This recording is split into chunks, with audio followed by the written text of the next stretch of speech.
Bamananw ko kuma fɔlenkɔrɔ tɔ ko o ye dalama ye. Aw ɲɛ bɛ ni so dagabana minnu na. Tunga lafiya de ni so dagabana ye ni k'a jɔ an ka tunganage minnu sigilen bɛ jamana kɔ kan ni olu ye danaya ta k'a da tunga lafiya kan. Nin so in kelen-kelenna bɛɛ lajɛlen bɛ jalakɔrɔbugukaw olu de fɛ yen nɔ. E maa min bɛ yen nɔ k'i b'a fɛ ni ka terrain sa tunga lafiya maaw bolo o ka nɔgɔ. Terrain bɛ tunga lafiya maaw bolo Banankɔrɔnikaw fɛ yen nɔ min n'u bɛna kɛ cité hectare 3 o de sanfɛ. Terrain kelen-kelenna bɛɛ lajɛlen ye titre foncier de ye wa 15/20 o de do. Sɛbɛn wari miliyɔn 4 ani 500,000 i bɛ se k'a sara dɔɔni kalo 12 kɔnɔna la i bɛ euro wari 573 ni ka o bɔ walima kalo 18 i b'a sara dɔɔni euro wari 382 i bɛ o bɔ o bɛ bɛn kalo 18 ma a dɔgɔdɔgɔnin saralen kɔfɛ terrain ale bɛ k'i ta ye ne maa min y'a dɔn k'a fɔ ko sɛbɛn wari miliyɔn 4 ani 500,000 bɛ i bolo yɔrɔnin kelen i bɛ se ka i ka wari sara terrain ale bɛ k'i ta ye aw maa minnu fana bɛ yen nɔ k'a fɔ aw tɔgɔla terrain bɛ aw bolo terrain ninnu papier ye titre foncier walima permis d'occuper o de do i b'a ta k'a di tunga lafiya maaw ma i n'a fɔ aw ɲɛ bɛ ja minnu na cogo min na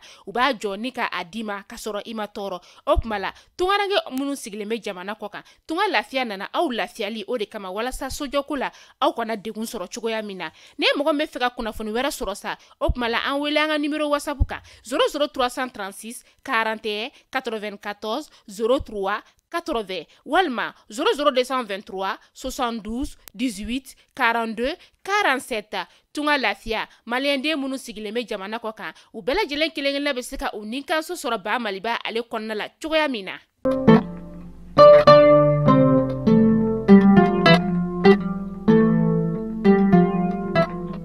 Bi ye joué kalo tile 13 ye san 2023 an bɛ aw bɛɛ lajɛlen fo aw ka wagati o cogoya la kunnafoni min na b'aw sigi k'a makɔnɔ tɛnɛ fo ka taga se juma ma nin y'o waati selen a y'aw bisimila.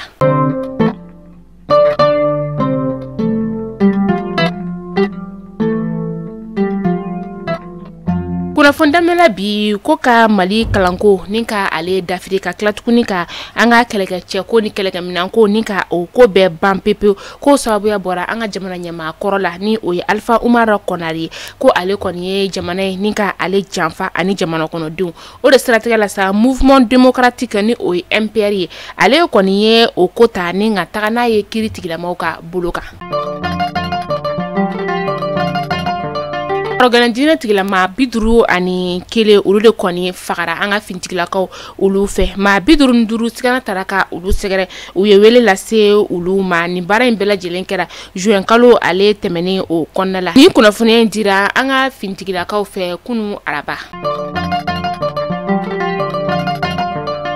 Conseil de sécurité des Nations Unies ale kɔni y'a yira k'a fɔ ko MINUSMA kɔni ka baara o banna anw ka jamana o kɔnɔna la nɔ MINUSMA min ni ale bɛ ka a ka minɛnw labɔli daminɛ dɔɔni ka bɔ an ka jamana o kɔnɔna la an ka kɛlɛkɛcɛw olu ka kunnafonidilaw ka ladala weleli o kɔnɔna la min ni a kɛra juillet kalo tile 11 san 2023 u kɔni y'a yira k'a fɔ ko bɛɛ lajɛlen ka i hakili to i yɛrɛ la ani ka tila tuguni sa force Barkhane ale ka taa wagati ka taga se takuba ma maliyɛndenw ye waleya min kɛ walasa olu ka se ka taa ka bɔ an ka jamana kɔnɔ hɛrɛ ani baden na ka sɔrɔ fɛn ma sɔrɔ o de siratigɛ la colonel la Sulemani na Dambele ni ale ye diripa o ɲɛma ye ale y'a yira k'a fɔ ko fintigilakaw ka taa se finti gansan ma ko bɛɛ lajɛlen ka fara ɲɔgɔn kan ko ka ni maa ninnu ka u bilasira ka sɔrɔ gɛlɛyama ye a la. Ministre min bɛ yen nɔ ni ale ɲɛsinen bɛ kɔkanko koɲɛw olu ma ni o ye Musa Aga Atayɛri ye ale kɔni y'a yira juillet kalo tile 11 tɛmɛnen san 2023 k'u ye maliyɛnden maa 149 ni ka olu de bisimila an ka jamana o kɔnɔna la minnu n'olu bɔra Niger kaw olu fɛ yen nɔ kɛrɛnkɛrɛnnen sa Akades dugu o kɔnɔna la u ni maa min tun bɛ ɲɔgɔn fɛ sa o de Organisation Internationale pour les Migrants ni o ye OIM maaw ye olu de tun bɛ ɲɔgɔn fɛ u bisimila an ka pankurujigi kɛnɛyɔrɔba la ni o ye aéroport international Modibo Keita ye.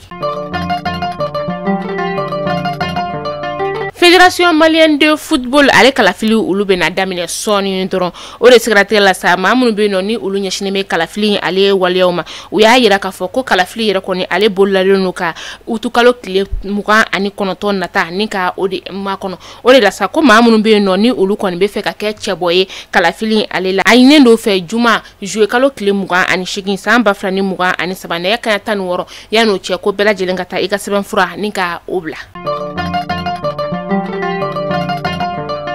na sini no be na jouer kalo kileta ma san ba flani mugan ani saba wula fe la wakati femi ye kitakaw ka dugu o konna sa san fiyen bari koni o wula san fiyen wula wakati mina sa akara sabe ni ka yiriju belebele ka o de boka bi yiriju in bintora sa akoni bina ma saba ulu de ka munu nulu kumbe bol ma fen sen flala mi na le suguya ye sanili ma munu yera nulu bonena unna sa muso kele demsen kele kata se chekele ma ame do ke alaka bada dali nogo yawi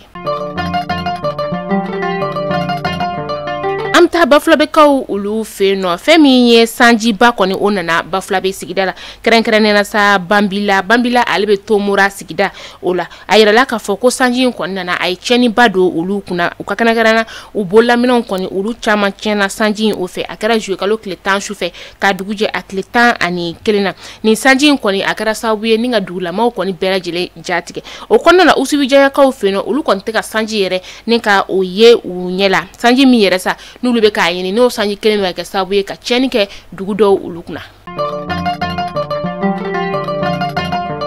mali kuna foni jabaran na jabao o kulo garze kara ni kuna fon damana le bi ni ka da kulo kan bi alamusa doyana yana kuna fon da tukusa aw mo mun be no ko terenti aw bulo tere metunga lafiya ma bulo banangoron kaw ulu feno terrain kelina bela jile titre foncier 15 sur 20 4,500,000 no isi 4 million nani ane wa keme ibsi ka dogo dogo sara kalo ibe euro war keme duruni bi wolon flani flani ka obo be kalo tan ani flama walma kalo euro war keme sabani bishegi ani fla obe kalo tan ani shegi ma ni kala terrain sara la terrain papier ale be ke ni wakati na terrain fana ale be projet ka ulu feno o terrain fana musaka ye sefa wari million woro yi aw mo mbi no be kuna funi la aya wulanga nga jur sara la 112 18 42 47 walma aw ka bataki bla anga numero whatsapp ale konna la aw kan be dona na tawla kuna funi kro ulu keneka